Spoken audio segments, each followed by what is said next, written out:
Guerra na Ucrânia. Parece que teve polêmica aí, você e outras as pessoas acabaram não se compreendendo nesse assunto, porque você tem seu posicionamento firme, as pessoas querem questionar o teu posicionamento, o cara tem que estar fundamentado. Aí parece que teve alguns embates sobre isso. Fala sobre a guerra da Ucrânia na sua origem, né? Que não foi agora, não começa agora. Começa lá atrás com corruptos da Ucrânia se vendendo para a Rússia. Começa lá atrás dessa história, né? Olha só. Não, primeiro que é o seguinte, primeiro o cara tem que saber o que é a Ucrânia. A Ucrânia era território russo. A Ucrânia quer dizer terra do meio. Tá? Ali é uma área de passagem, quando você vivia através de caravanas, indo para a China, para o Oriente, atrás de especiarias que não era feito que era feito por terra, ali passava na Ucrânia. A Ucrânia era a Rússia. E em 1917, a Ucrânia foi declarado um território livre, retirado da Rússia. Tanto é que Kiev foi a primeira capital da Rússia. E depois, em 1922, foi referendado que ele se tornou um país contíguo à União Soviética. Que a União Soviética congregava, uma coisa é cortina de ferro, leste europeu, outra coisa é a União Soviética. Uhum. Por exemplo, a Polônia, a Hungria, a Bulgária, a Romênia, todos esses países não pertenciam à cortina de ferro, mas não pertenciam à União Soviética. A União Soviética era Lituânia, Letônia, Estônia, Armênia, Azerbaijão. Não, a Ucrânia pertencia à União Soviética. Inclusive, foi lá na Ucrânia onde a União Soviética colocou várias indústrias, muitas indústrias, principalmente de aciaria, de energia. A maior usina nuclear da Europa fica na Ucrânia, foi obra da União Soviética. Em 1991, com o fim da União Soviética, dia 26 de dezembro de 1991, com o fim, as repúblicas começaram a se separar. Aí começa o grande problema, porque, vamos dizer assim, na Guerra Fria houve um vencedor. Tá? O Ocidente ganhou sem dar um tiro. A guerra se resolveu economicamente. Eles tinham um grupo chamado OTAN, chamado Organização do Tratado do Atlântico Norte, ou NATO. Né? Então é o seguinte, o que aconteceu?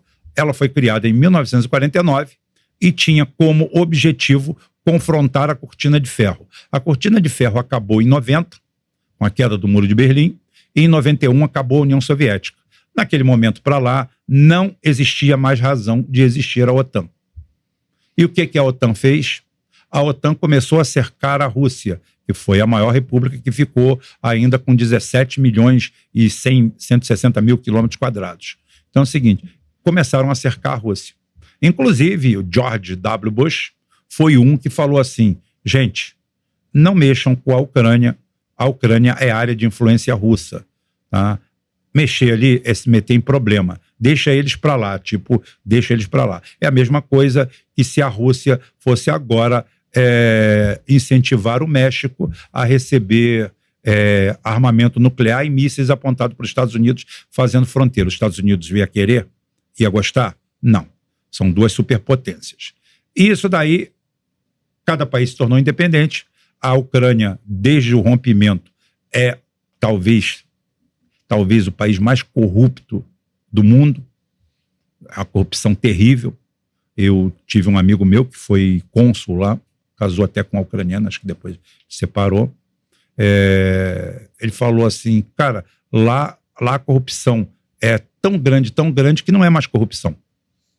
Isso foi o cônsul brasileiro lá. É institucionalizado. É institucionalizado. A mulher do café te pede o dinheiro, outro te pede, não, eu te boto lá dentro agora, me dá qualquer coisa aí, tá tudo bem. Nasceu nisso aí, tudo bem. E o que aconteceu? Eles tiveram alguns governos efetivamente alinhados à Rússia, que eram parceiros naturais, faziam parte do mesmo país há alguns anos antes. Em 2012, em 2014, em 2012, começaram ao que eles sabem fazer, os Estados Unidos e a Europa. Tá? Começar a financiar, a mesma coisa que fizeram aqui em 2013. Tá? Primaveras. Universitários, estudantes brigando contra a corrupção, brigando contra isso. O pool do que eles brigam sempre é a mesma coisa.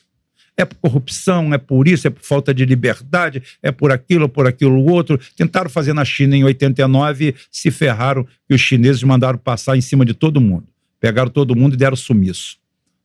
Então é o seguinte, quem cuida da segurança do país é o próprio país. Vê no que se transformou a China. Se em 89 a China tivesse aceitado esse circo, a China não seria nada do que é hoje. Aí o que aconteceu? A Ucrânia desandou isso aí. E em 2014, com a intervenção dos Estados Unidos, inclusive mandou uma secretária lá de Estado, que foi a Vitória Nuland para lá, foi feito a queda do governo, esqueço agora o nome do camarada, e a subida desse grupo que desestabilizou o país, esses ligados ao Ocidente. E começou a perseguição aos russos, que moravam, muitos russos e moram, principalmente no Donbass, que é o sul. São 4 províncias grandes do Donbass, aquela região ali é ucraniana. Quando aconteceu esse negócio de 2014, a Rússia, que tinha base, interesse ali, foi lá e pegou a Crimeia. Porque a Crimeia foi passada para a Ucrânia em 1956, quando o primeiro-ministro lá, o presidente da Rússia, que era oh, meu Deus do céu, Porra, me falhou. Hein? De que época? Não, foi o que sucedeu o Stalin, o Khrushchev. Nikita Khrushchev. Nikita Khrushchev, numa noite de porre, foi lá, aquela península de vocês. Então, foi lá, eles pegaram de volta. Aí ficou aquele enfrentamento ali, o que aconteceu? O Ocidente entrou e foram fazer os acordos de Minsk, porque estava havendo ali uma guerra ali. Aquela região queria autonomia e a Rússia disse que queria defender a autonomia daquela região, serem regiões autônomas. Como existem várias na Rússia, várias regiões autônomas. Aí é o seguinte, a negociação começou a acontecer. São chamados acordos de Minsk. Foram chamados acordos de Minsk. E os acordos de Minsk previam uma série de coisas e ficaram 6 anos, praticamente, quase 8, pode-se dizer, mas 6 anos direto, e nessas tentativas de assinar os acordos de Minsk. Não aconteceram. Aí subiu ao poder o Zelensky, que era o Renato Aragão lá do país. Era um palhaço. Era um palhaço que vivia. Didi Mocó. O da poltrona. O da poltrona, você presidente. O da poltrona, você presidente. Piscite. Aí foi uma sociedade corrupta, como você falou. Negócio. Aí é o seguinte, o que aconteceu? Grupos sionistas lá, que tem muito naquela região, a turma do capital, porque o que aconteceu? Essas empresas, a Cearia, caíram tudo de graça no colo. Teve cara lá que de um dia para o outro ficou bilionário. Porque essas empresas, o Estado saiu delas. Ficaram à deriva. Eu estou falando, uma Cearia, por exemplo, que vale 50 bilhões de dólares. Você em dono, prontinha, toda funcionando. Aí, meia dúzia lá tomaram conta, fulano de tal, do partido tal. Você vê muito isso aí naquele o Senhor das Armas. Você vê mais ou menos isso aí, que aquele cara, o Senhor das Armas, que é baseado, ele é russo. Ele é um cara que vendia, começou aquele negócio, uma corrupção terrível. Existe muita corrupção ainda, até na Rússia existe. Na Ucrânia não dá nem para falar. E o que aconteceu? Inclusive a primeira-ministra da Alemanha confessou publicamente, falou assim, não, a gente estava levando a Rússia no bico enquanto a gente armava a Ucrânia. E foram armando a Ucrânia, aí tudo o desenlace, que inclusive eu achei que não teria, que não iria vias de fato, até que aconteceu o fato de que o Zelensky pediu mísseis nucleares para a Ucrânia. Isso aí desencadeou a operação, que é considerada pela Rússia não guerra, é considerada pela Rússia uma operação especial. Para a Ucrânia é guerra total. Para a Rússia é uma operação especial, tanto é que envolve um efetivo entre 15% e 20%, mais ou menos, das Forças Armadas Russas. Não é todas as Forças Armadas Russas que estão lá. Então é o seguinte, entre 15% e 20%. E começa com uma invasão, dia 22 ou 24? Acho que é 22 ou 24. Acho que é 24 de fevereiro. de 2022, 24 de 22. Eles efetivamente invadem, destroem todo o sistema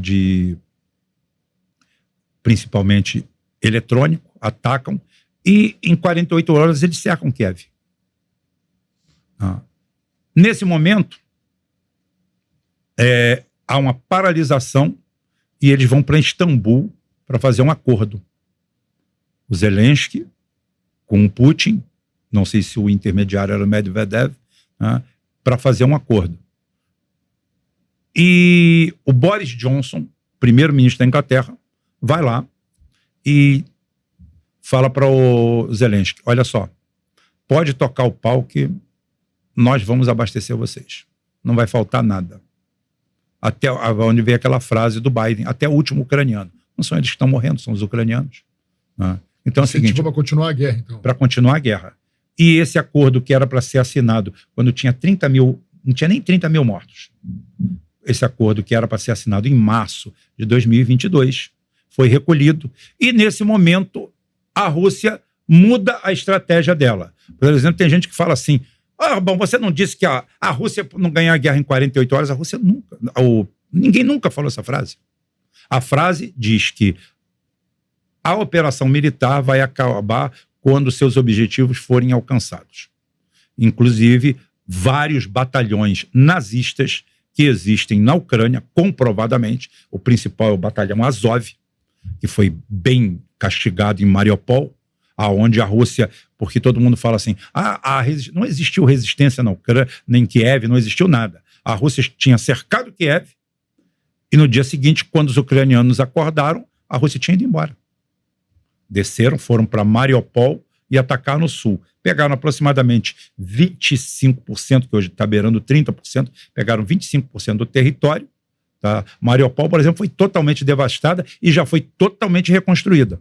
Mariupol já está funcionando com cartão de crédito russo, com moeda russa, com tudo funcionando tranquilamente, totalmente reconstruída. Inclusive, a maioria da reconstrução é feita por norte-coreanos. Tá? Isso tudo que eu estou falando são fatos, é história. Isso é inalienável. Isso aqui não tem torcida, não tem nada. Eu fui perseguido demais exatamente por contar a verdade, o que estava acontecendo. Aí a Ucrânia foi bancada pelo Ocidente. Botaram, são 50 países. Quem falou foi a Vitória Nuland, tá? Não fui eu, não. 50 países apoiando ele, inclusive praticamente a comunidade europeia toda. Essa guerra, eles já injetaram lá mais de 300 bilhões de dólares. A Ucrânia, hoje acredito que deve ter perdido aproximadamente entre 1 milhão e 1,5 milhão de homens. Estou falando mortes. E ontem mesmo teve um ataque devastador em Kiev. O que ocorreu? O que aconteceu? A Rússia fez uma guerra de atrito, só que ao contrário do que as pessoas tentam falar e passar para os outros, ela não fez uma guerra de atrito humano, não. Porque a Rússia passou ali a trabalhar com a doutrina que eles criaram, Surovikin, que é localização, ataque, barreira de fogo, canhão, a artilharia russa é a melhor do mundo, conhecida, inclusive o comandante Farinazzo é o maior especialista que tem em artilharia. Aí faz aquela barragem, depois drones, depois tanques, depois vem a infantaria. Então, nessa guerra de contato que eles fazem ali, onde ela não pretende avançar, que é apenas que o pessoal venha e gaste material e os ataques, o que aconteceu? Reduzindo a história.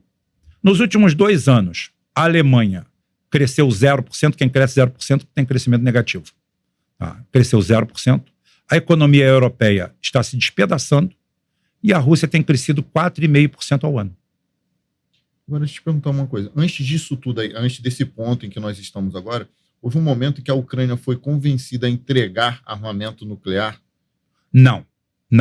Houve um acordo referendado por todo mundo, isso em 2007 ou antes, Na época estava tudo bem entre eles, e é o seguinte, a Ucrânia, porque a Ucrânia também não tinha condições nem pessoal para manter e operar aqueles equipamentos.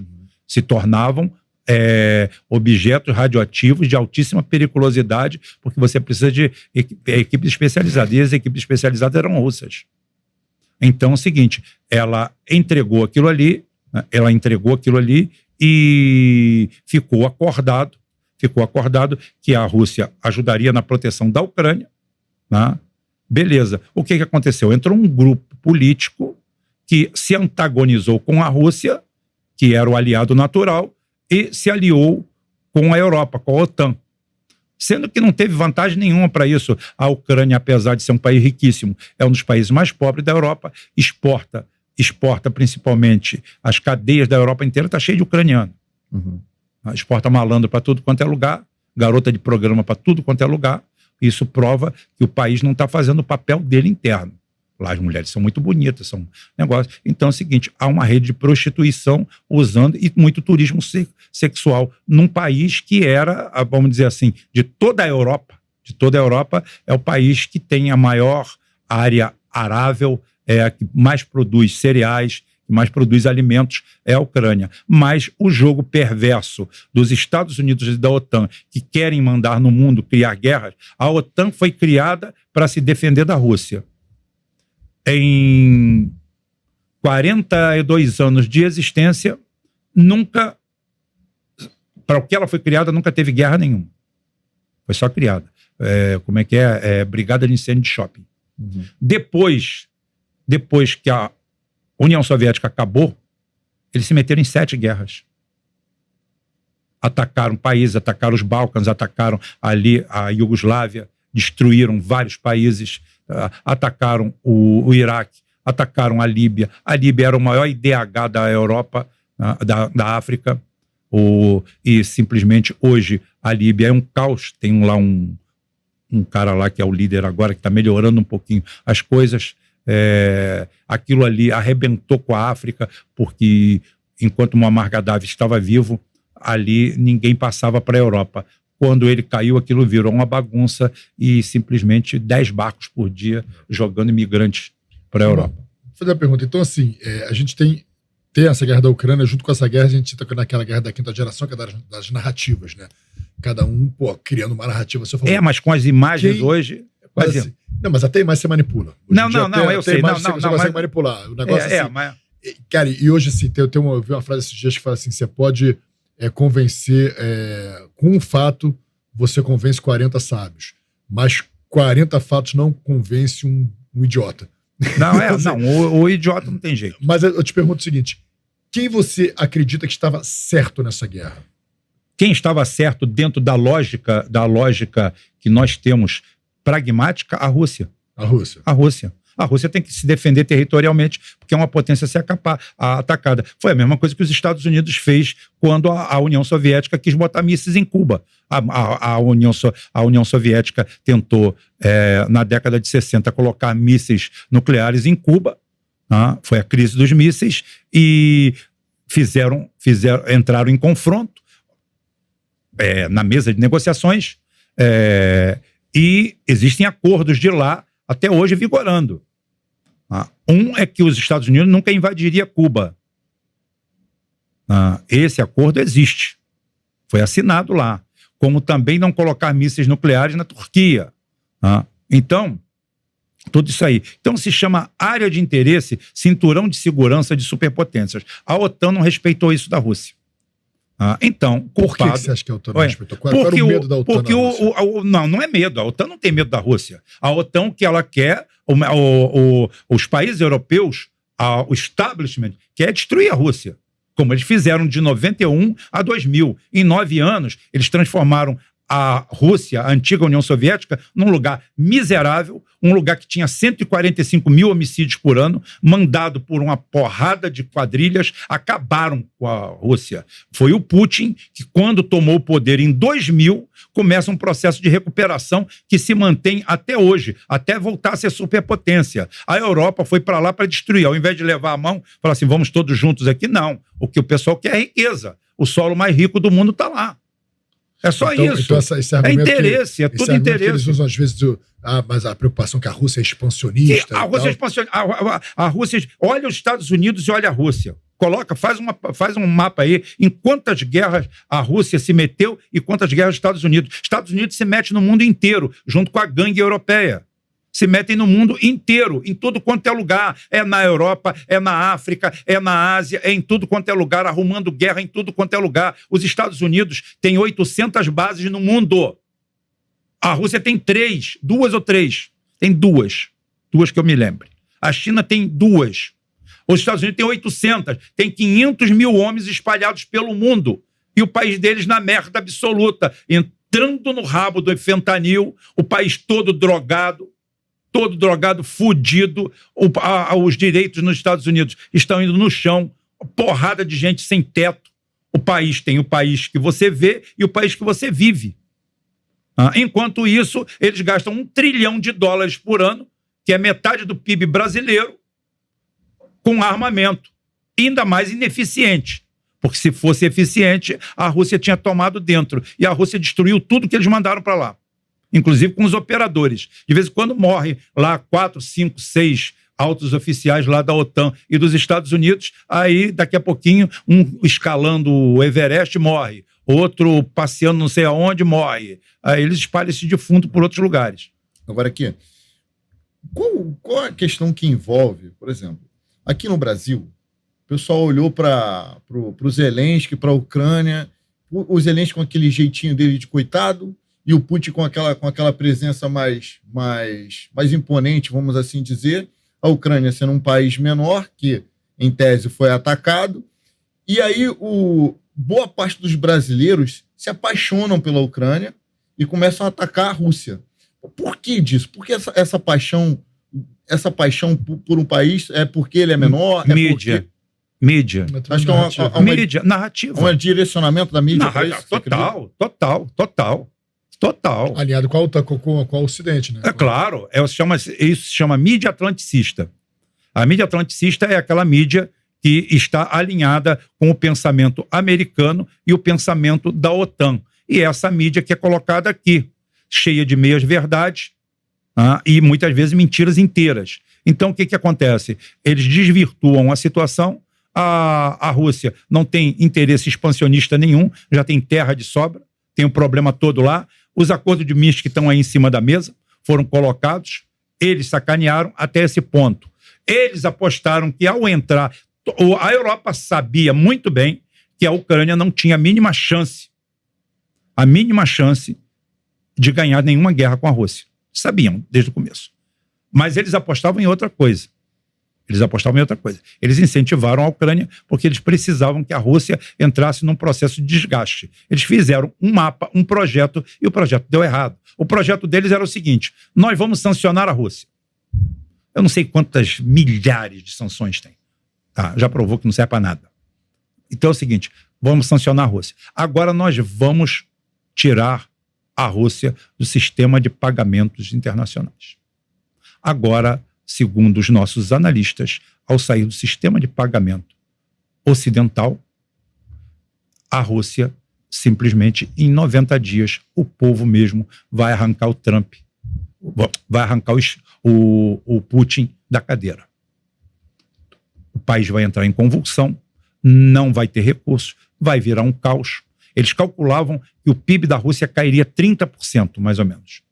Que a moeda se extinguiria, cairia 30% pelo menos, viraria um caos, e o próprio povo, a agitação interna, alguns opositores que eles já tinham em mão, tomariam o poder. Deu tudo errado. O sistema SWIFT foi bypassado pelo sistema chinês, o sistema de pagamentos continua funcionando, a Rússia fez um processo de verticalização aonde ela não precisa de ninguém, ela fabrica tudo dentro do próprio território. E o que não fabrica em próprio território, tem o Irã, tem a Coreia do Norte, tem a China, dane-se, pega onde for. Por exemplo, e o que aconteceu? A Mercedes-Benz tinha o melhor mercado do mundo, o melhor mercado do mundo era na Rússia. Perdeu o melhor mercado do mundo. Quem está rindo de orelha a orelha é a BYD e outras que estão vendendo no lugar dela. Perderam empobreceram o país. Um país que tomou-lhe uma porrada que ninguém conta é a Finlândia, que tinha muitos negócios com a Rússia, negócios familiares, tudo quebrou todo mundo.